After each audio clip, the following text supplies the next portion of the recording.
২২ বছর পর কাল খুলনা যাচ্ছেন বিএনপির চেয়ারম্যান তারেক রহমান। তার এই সফরকে ঘিরে ইতিমধ্যে স্থানীয় রাজনীতির মাঠে ব্যাপক আলোড়ন সৃষ্টি হয়েছে। সফরের আরো খবর জানাতে খুলনা থেকে সরাসরি যুক্ত হচ্ছেন আমাদের সহকর্মী রকিবুল ইসলাম মতি।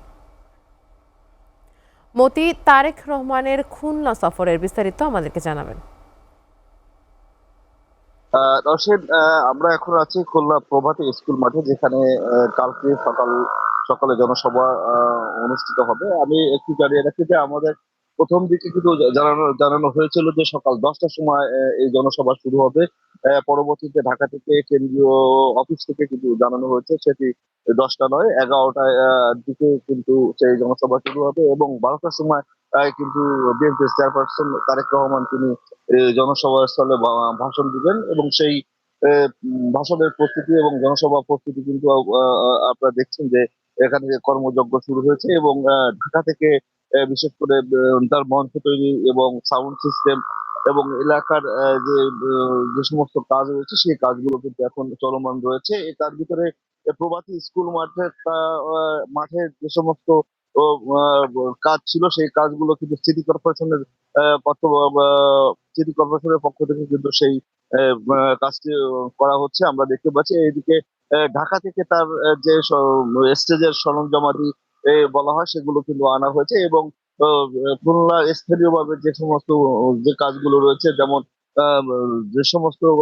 লোকজন জনসভা স্থলে আসবে সে সমস্ত স্থলে মহিলাদের জন্য এবং পুরুষদের জন্য আলাদা আলাদা ব্যবস্থা করা হবে এবং সেই ব্যারিকেড দিয়ে বাঁশ দিয়ে ব্যারিকেডের ব্যবস্থা করা হচ্ছে। যদি বলা হয় যে একটি কর্মযজ্ঞ কিন্তু চলমান রয়েছে এবং যেহেতু খুব কম সময়ে পেয়েছে খুলনা মহানগর এবং জেলা বিএনপি এই আয়োজন করার জন্য, 2 দিনের ব্যবধানে কিন্তু তাদের এই টোটাল কর্মযজ্ঞ করতে হচ্ছে, যার কারণে কারণ কিন্তু নেতা কর্মীরা কোনোভাবেই বসে নেই, সবাই সবার কাজ দিয়ে ব্যস্ত হয়ে পড়েছে এবং তারা বলছেন যে এইটা তাদের জন্য একটা চ্যালেঞ্জ হয়ে দাঁড়িয়েছে, কারণ 2 দিনের মধ্যে তাদের এই টোটাল কাজ সম্পন্ন করতে হবে। যার কারণে তারা কিন্তু সব পর্যায়ে নেতা কর্মীরা কর্মকাণ্ডের ভিতরে জড়িত রয়েছে।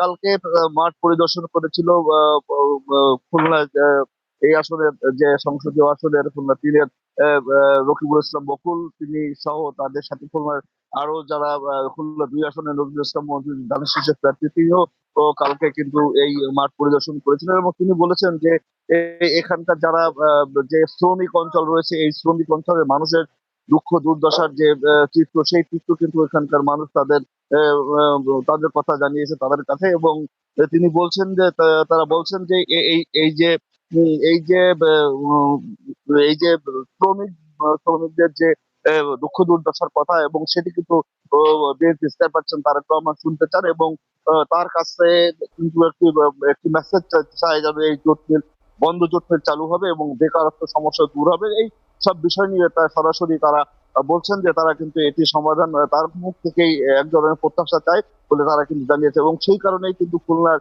এই যে শিল্পনগরীর যে প্রভাতী স্কুল মাঠ, এখানেই কিন্তু এই সমাবেশের আয়োজন করা হয়েছে। অশ্বিন, আমার কাছে খুলনা থেকে সর্বশেষ আপাতত এই পর্যন্ত খবর ছিল। পরবর্তীতে আপডেট যদি কোনো সংবাদ আছে সেক্ষেত্রে আমরা তখন জানিয়ে দিব পরবর্তী সংবাদে। রওশন। জি মতি, আপনাকে ধন্যবাদ।